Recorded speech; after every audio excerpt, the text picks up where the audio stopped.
Kien grazzi għal kampanja edukattiva tal-Wayserve li seħħ titjib sinifikanti li laħħaq madwar 42% fil-kwalità tal-iskart li jintrema fil-borża il-Griża, il-borża li fiha suppost jiġi mormi skart riċiklabbli.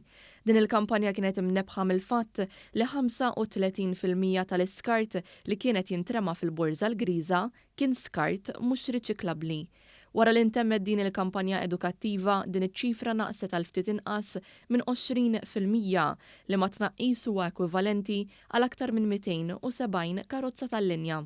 Sfortunatament dak iż-żmien sibna li madwar 35% tal-materjal li kien jintefa' ġol il-borża kien ikun skart ħażin, jiġifieri minn kull 100 kilo kienu ikun hemm 35 kilo ta' skart li mhuwiex riċiklabbli u dan kienet joħloq problemi kbar. L-ewwel nett konni din nużaw ir-riżorsi tagħna għal xejn u anke kien hemm skart li kien ta' periklu bħal skart mediku, annimali mejta sfortunatament, skart organiku illi qatt m'għandu jmur fil-borża ta' riċiklaġġ. Richard Bilocca ħeġġeġ lil pubbliku sabiex iżur is-sit elettroniku tal-Wayserve li għandha linji gwida apposta għas-separazzjoni tal-iskart li tinkludi wkoll stampi.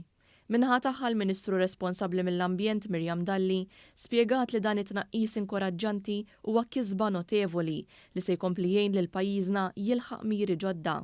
Dan it-titjib huwa grazzi għal kampanji li għamlet il-Wayserve anke fl-iskejjel tagħna u għal mod kif qed jirrispondi l-pubbliku ġenerali għal dawn il-kampanji. Għaliex nemmen li ċ-ċittadini Maltin u Għawċin kull min jgħix fil-Gżejjer tagħna qiegħed jifhem aktar minn qatt qabel li dak li sa ftit ilu konna narmu u allura lina kien żibel. Illum il-ġurnata dak l-iskart huwa riżorsa.